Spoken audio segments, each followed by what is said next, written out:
So the combination of whole wheat flour and barley malt extract in this recipe make the bread super soft. And as ever, I will leave all of the recipe details in the description box below, along with some notes on hydration, flours and temperature and things like that. Right, my name's Philip. Let's get baking. Right, so first up, grab a mixing bowl and add 400 grams of cold milk. Now this has got a 3.5% fat content. To this I'm going to add 13 grams of sea salt. Now you can warm your milk slightly to speed up the process, but it works perfectly with cold milk. Give the milk and the salt a quick stir and then add in 8 grams of barley malt extract. This is going to sweeten the bread slightly and add a really malty flavour, and it works really well in combination with that whole wheat flour. The barley malt extract is a key player in this recipe, but if pushed, you could sub it for honey, but just remember the flavour profile won't be quite the same. I'll link to the extract that I use in the description. Add 8 grams of instant dried yeast. Now mine doesn't need to be activated, and I'll include some notes about this in the description as well. In the glass bowl, I've mixed to combine 2 flours, 250 grams of whole wheat flour and 250 grams of strong white flour.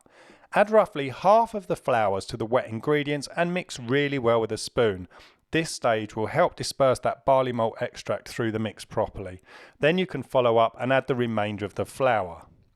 Now we don't need to go crazy mixing here, just make sure that all of the wet ingredients and the dry ingredients are well combined. The bowl can now be covered with a plastic bag and left out at room temperature for 30 minutes so the flour can hydrate, and that's going to make that kneading process a lot easier.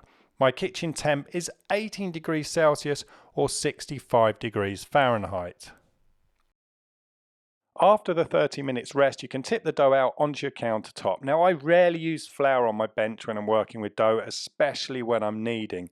The sticky contact between the dough and the countertop helps with the kneading, making it easier to stretch the dough without it slipping around on the flour.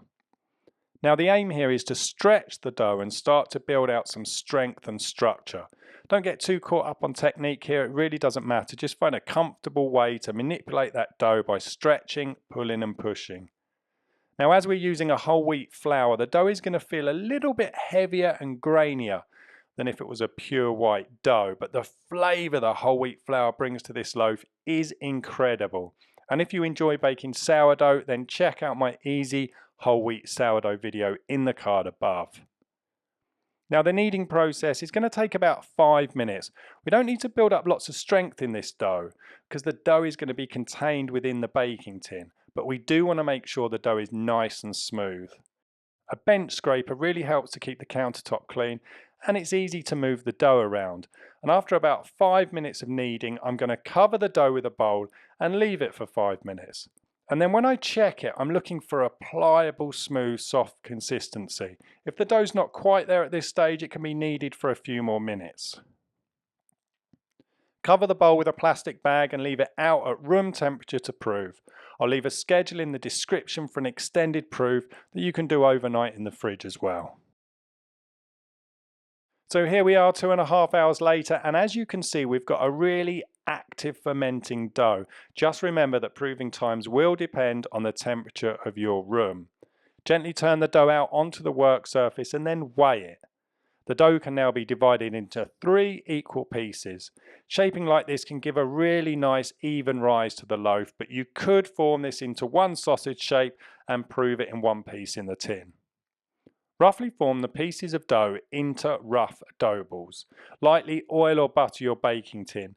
Now these tins are non-stick, but I'm still in the habit of oiling them. But these leave a really nice wavy pattern on the outside of the loaves, and they also come with lids so you can make kind of the square Pullman loaves too. I'll link to these in the description. Working with one piece of dough at a time, push it out into a rough rectangle with the long length running away from your body. Aim to get the width just slightly wider than the tin that you're using. Roll the dough back towards you once and then tuck the ends in to form kind of a round sausage. Make sure to push the dough down so it sticks to itself. Repeat this until you've completed the sausage shape. Now the dough can be a bit sticky to work with here, but try not to use any flour if you can help it. You'll find it easier to seal the dough down together. Once you've shaped the 3 pieces, you can snuggle them neatly next to each other in the tin. Don't be worried about pushing them about a bit just to get the dough in there properly. And then you can cover the tin with a plastic bag and leave that to prove at room temperature. These proved for 2 hours, and before they bake I'm just going to give the top of them a quick mist with some water, and then they're going to bake in a preheated oven at 190 degrees Celsius or 375 degrees Fahrenheit for 40 to 45 minutes. The top should be a nice dark brown colour. Get this right and you'll have a crust with a nice depth of flavour and a crumb that's soft but not pappy. You may find that the top brown's a bit quick as it's baking, but I find that if I turn a baking tray upside down and pop it in the oven above the bread, it just protects the top of that loaf from the elements, and it also traps a little bit of steam, and that helps stopping the crust cooking too quickly. Now you just need to add a little water to a baking tray on the bottom of the oven and you are good to bake. Now this loaf took exactly 40 minutes to bake, and it just needs to be turned out immediately onto a wire cooling rack. I prefer to let this loaf cool completely before eating it because that's when it's at its best.